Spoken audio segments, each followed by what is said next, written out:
अस्सलाम वालेकुम जी, मैं हूं ज़िया बलोच और आप मुझे सोशल मीडिया प्लेटफॉर्म पर सुन रहे हैं और देख रहे हैं। सामीन, आज है 26 अगस्त 2023, दिन हफ्ते का। अदालतें बंद हैं और तकरीबन सरकारी महकमे भी हफ्ते को बंद होती हैं, लेकिन अहम तरीन ख़बरें मेरे पास मौजूद हैं। 3 ख़बरें आज आपसे शेयर करेंगे। सबसे पहले तो अभी इलेक्शन हुआ नहीं, बल्कि इलेक्शन का शेड्यूल भी नहीं आया, लेकिन मुख्तलिफ रहनुमाओं की तरफ से इक़्तिदार की बंदर बांट का सिलसिला शुरू कर दिया गया है।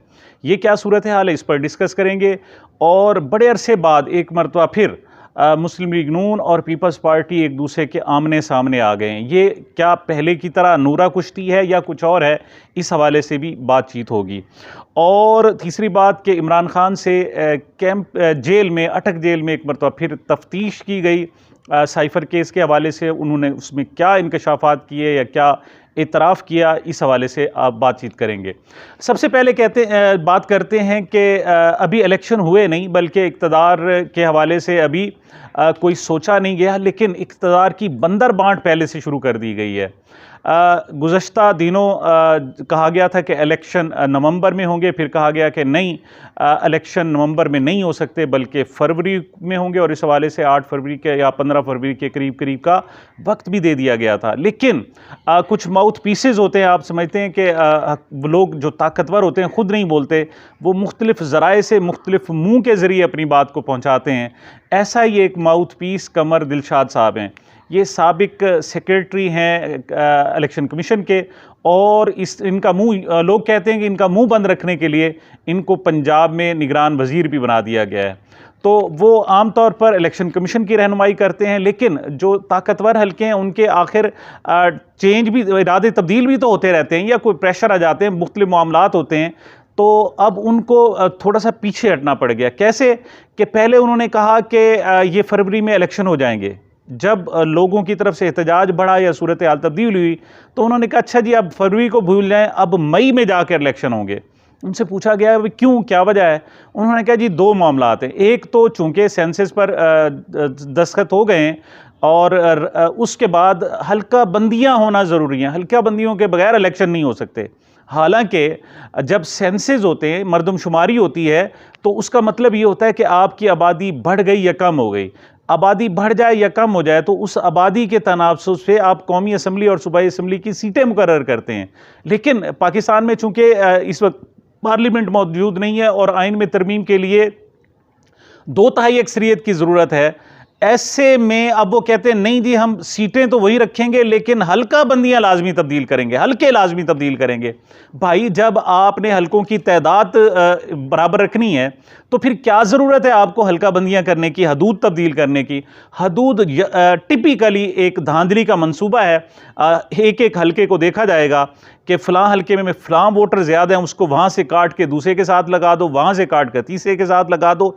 इस किस्म की एक खेल और तमाशा शुरू कर दिया गया है, और कोशिश होगी कि जो इस वक्त मकबूल तरीन पार्टी है पाकिस्तान तहरीक इंसाफ, उसको हराने का बंदोबस्त किया जाए। तो कमर दिलशाद साहब ने कहा था जी, अब चूंकि हल्का बंदियाँ हो रही हैं, हल्का बंदियों के बाद एक मरतबा फिर वोटर लिस्टें तरतीब पाएंगी, और उसके बाद फिर इलेक्शन का शेड्यूल आएगा।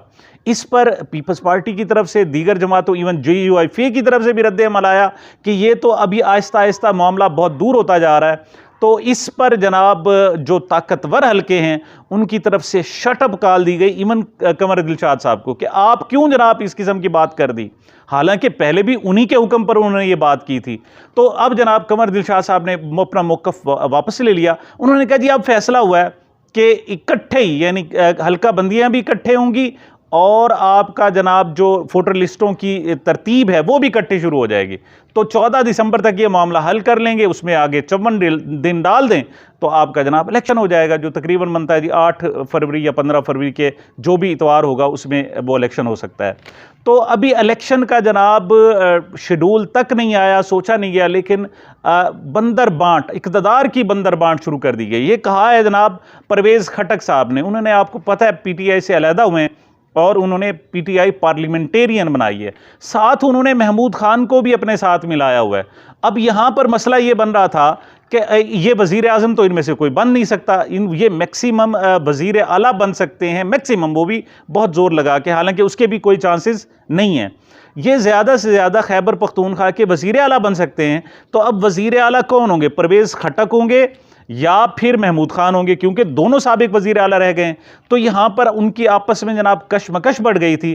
तो परवेज़ खटक साहब ने ऐलान कर दिया, उन्होंने कहा जी बहुत जल्दी महमूद खान जो है वो गवर्नर होंगे खैबर पख्तूनख्वा के, और ग़ुलाम अली साहब को गवर्नर के तौर पर हटा दिया जाएगा।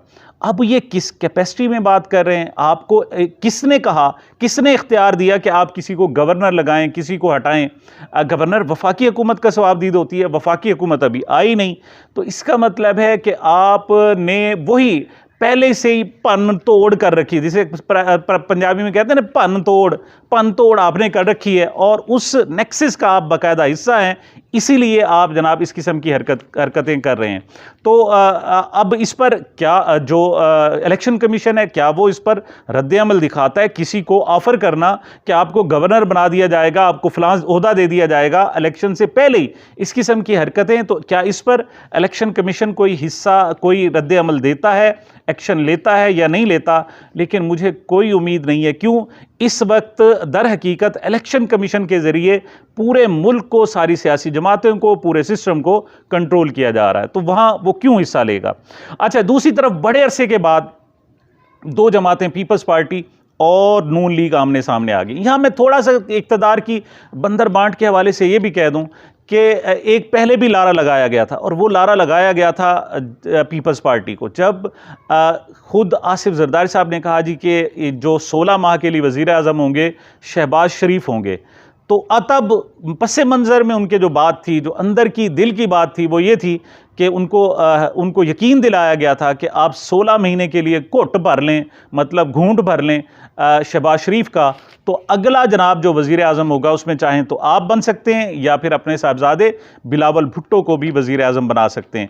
तो ये जनाब महल दा ख्वाब था, और ख्वाबों में दिया गया एक महल था, वो उस वक्त टूटा है जब नई हुकूमत बनी है, इंटरिम गवर्नमेंट बनी है। तो उसमें जो पीपल्स पार्टी के नाम थे सारे उठाकर फेंक दिए गए, सिवाय एक या दो के, मुर्तज़ा सुलंगी और जलील अब्बास जिलानी के। तो तब इन्हें पता चला कि उनके साथ भी हाथ हो रहा है।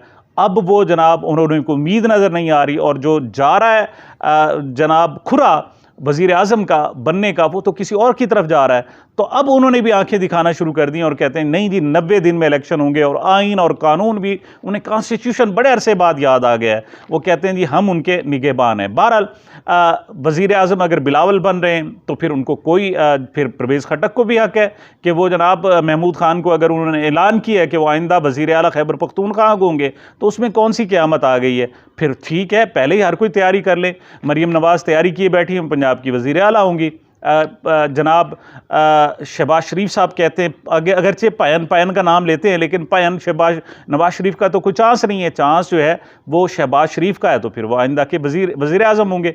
तो बहरहाल अभी से जनाब वो सारी बंदर बांट कर ली गई है। और जो सर्वेज़ कह रहे हैं कि जनाब 70 से 80% मेजॉरिटी इमरान खान के साथ है, अब उन्होंने नई कानून साजी ये कर रहे हैं कि सर्वेज़ पर ही पाबंदी लगा दी जाए। मेरा ख्याल में सर्वेज़ पर पाबंदी की बजाय बेहतर है, जो सबसे बड़ा अहम तरीन नुस्खा है वो ये है कि आप इलेक्शन पर ही पाबंदी लगा दें।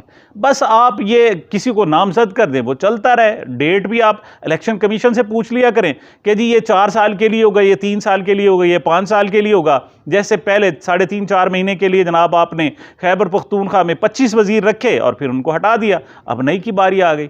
तो बेहतरीन तरीका तो मैं समझता हूँ, इलेक्शन में सारा असर ऐसे पैसे का ज़िया है, नुकसान है और वक्त का ज़िया है। तो आप बेहतर है इलेक्शन कमीशन के ज़रिए हुकूमतें चलाएं और ऐलान करते जाएं। ये क्यों कि वो सबसे जो उनके इलेक्शन कमीशन के मुंह से बात निकल जाए वो तो हतम ही है। तो अगर वो कह देती कि 4 साल के लिए होंगे, ये 3 साल के लिए होंगे, ये 5 साल के लिए होंगे, तो उस पर बात चलती रहेगी। जी बड़े अरसे बाद एक दूसरे के आमने सामने आए हैं जनाब पीपल्स पार्टी और मुस्लिम लीग नून। पीपल्स पार्टी ने गुज़श्ता रोज़ जो उनकी सेंट्रल एग्जीक्यूटिव कमेटी का इजलास था, उसमें मुराद अली शाह साहब जो वज़ीर आला, साबिक वज़ीर आला सिंध हैं, उन्होंने कहा था ठीक है जी हमने सेंसस पर साइन तो किए थे, लेकिन हमें यकीन दहानी कराई गई थी कि इस सेंसस की अप्रूवल का इलेक्शन की तारीख पर कोई असर नहीं होगा और इलेक्शन 90 दिन में होंगे। अब ये उन्होंने एक मौक़िफ़ दिया, उन्होंने कहा जी हम तो उस 90 दिन पर कायम है और 90 दिन में इलेक्शन होने चाहिए। इस पर जनाब खम ठोक कर आए हैं जनाब अहसन इकबाल साहब मुस्लिम लीग नून की तरफ से। वो कहते हैं जी ऐसी कोई यकीन दहानी नहीं कराई गई थी, बल्कि जब साइन कर रहे थे तो सबको पता था कि अब पहले हल्का बंदी ये जब साइन कर रहे थे वो साइन कर ही इसीलिए रहे थे कि इसका मतलब इलेक्शन को डिले करना है, वरना ये कोई इस वक्त ज़रूरत नहीं कि आपने 5 महीने जनाब सेंसस को रोके रखा और जब इलेक्शन ख़त्म होने जनाब टाइम आपका ख़त्म हुआ और इक़्तिदार से सिर्फ चंद दिन पहले आपने 3, 4, 5 दिन पहले आपने साइन करवा लिए। मकसद सिर्फ यही था कि इलेक्शन को डिले कराना है। तो ये डिफरेंसेस आए हैं, बड़े अरसे बाद आए इन दोनों के दरमियान में, और अब देखते हैं अगला तीर कहाँ से चलाया जाता है। दूसरी तरफ जनाब इमरान खान साहब से जेल में तफ्तीश हुई है और 1.5 घंटा से ज़ायद FIA ने वहाँ जाकर तफ्तीश की है और इमरान खान से मुख्तलिफ सवालात जवाबात लिए गए हैं और ये साइफ़र के मामले में था। अब हुकूमत की तरफ से जनाब ये उड़ाई गई है कि इमरान खान साहब ने एक मरतबा फिर एतराफ़ किया है जी वाकई उनसे जो साइफ़र था वो गुम हो गया था, अब वो मुझे याद नहीं है कि मैंने किसी शख्स को दिया था या कहीं रख के मैं भूल गया हूँ। तो बहरहाल इस पर हो सकता है एक और में नया मुकदमा, नई सूरत हाल पैदा हो जाए और नए अंदाज में उसको घड़ा जाए, क्यों इमरान खान की तो किसी तक एक्सेस ही नहीं है, रसाई नहीं है, तो जो हुकूमत कहेगी वही बात फाइनल होगी। तो ये अब तक की जनाब सूरत हाल थी। हफ्ता था, ख़बरें हैं और ख़बरें और भी बड़ी अहम तरीन हैं। इंशाअल्लाह मिलते हैं आपसे थोड़े से वक्फे के बाद। मुझे मेरे चैनल को अपनी मोहब्बतों और दुआओं में याद रखिएगा। अल्लाह हाफ़िज़।